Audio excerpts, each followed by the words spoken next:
Hey, what is up, everybody? So news came out last night that the Packers have decided to sign Mecole Hardman to a one-year deal per Jeremy Fowler. And sorry, I'm just putting this video out the morning after at 10 a.m.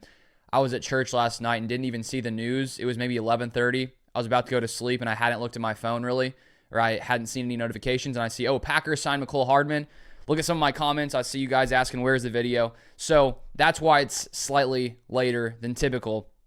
But now I want to get into my thoughts on this new signing. So Mecole Hardman, who was initially a second-round pick by the Kansas City Chiefs back in 2019, and there is no doubt that this guy is talented. He has a ton of speed, 4.33 speed in the 40, and this is a move that really does go in line with what Brian Gutekunst has liked to do in the past at wide receiver.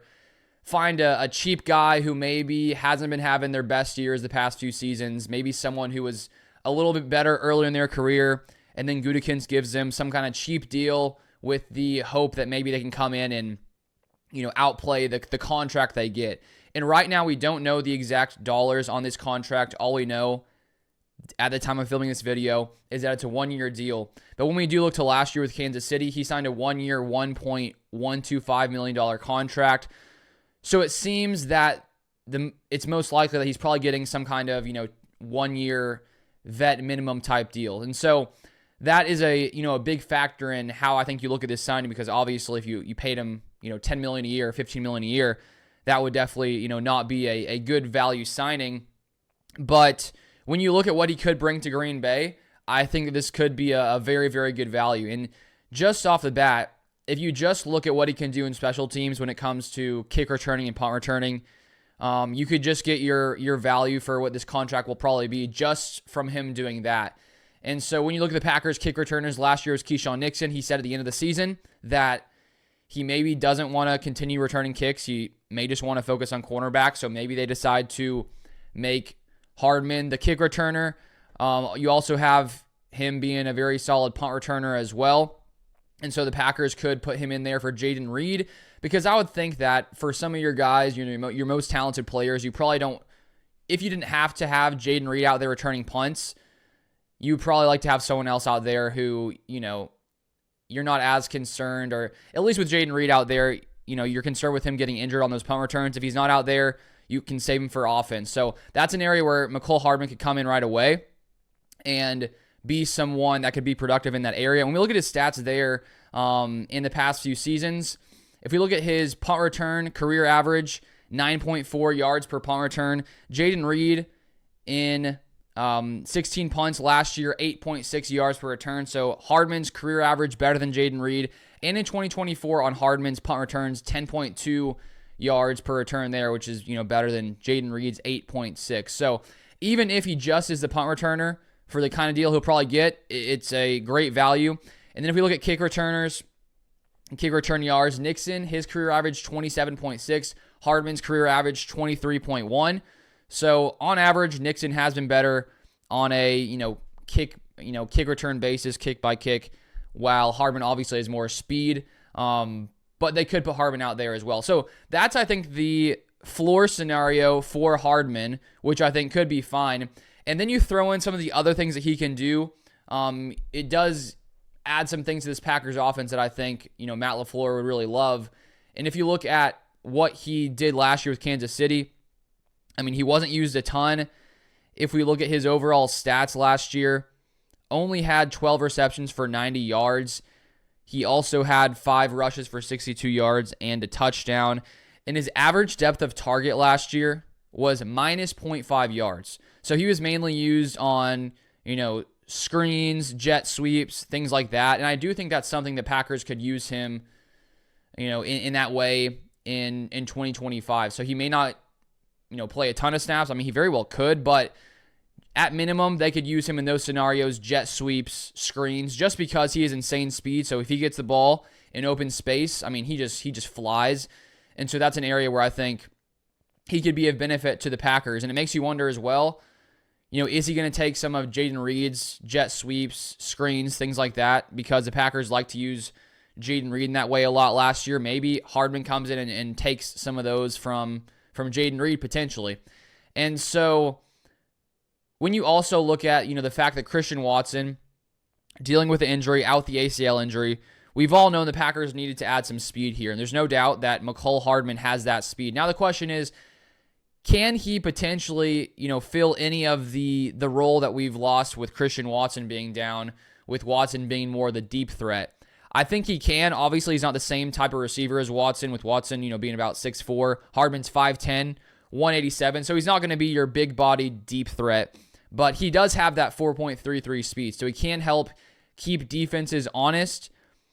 When we do look at Hardman the past few seasons, he was not really used as a deep threat last year in Kansas City. I mean, he only played in 115 snaps. He left in December with a knee injury. He had 0 deep targets in 2024, which is targets over 20-plus yards. If you look back in his past, 7 in 2023, 6 in 2022, 13 in 2021, 14 in 2020, and 8 in 2019. So there's no doubt, right when he came into the league, that was the best he's played in his career. And it has gone a little bit downhill just from a productivity-wise from that point, because in his first year, he goes to the Pro Bowl. He also is a second-team All-Pro in 2019. He had 26 receptions, 538 yards. And then in 2020, 41 receptions, 560 yards. 2021, his most productive season, yardage-wise, 59 receptions, 693 yards. And in the past few years, he's dealt with injuries, only played in 8 games in 2022, 297 yards. He was with the Jets for a short period of time for 5 games in 2023. Only had 1 reception for 6 yards with the Jets. He ends up back with Kansas City, has 118 yards the rest of that season. So the past few years, he just hasn't really been very productive when it comes to his receiving game. He's been used pretty sparingly, has dealt with injuries, and the Chiefs, have a guy like Xavier Worthy, who is a legit deep threat. So he didn't really have to fill that role. So I think all in all, I do like this signing because, as I said, it's probably, a minimum type deal. And so there's not really much risk in bringing in Mecole Hardman. I feel like it's mainly upside because he could be your punt returner. He could be your kick returner. He can be used as that gadget type player in the Matt LaFleur offense. And so at minimum, I think you're going to get, value for him. He's going to hit his value right away just from doing those small things. And I guess you have also the upside of, okay, what if he could become the guy he was early in Kansas City? What if the Packers try to use him in that way? Could he get back to that form? I guess it's always a possibility. So if you're Brian Gutekunst, he decides not to go after Devontae Adams.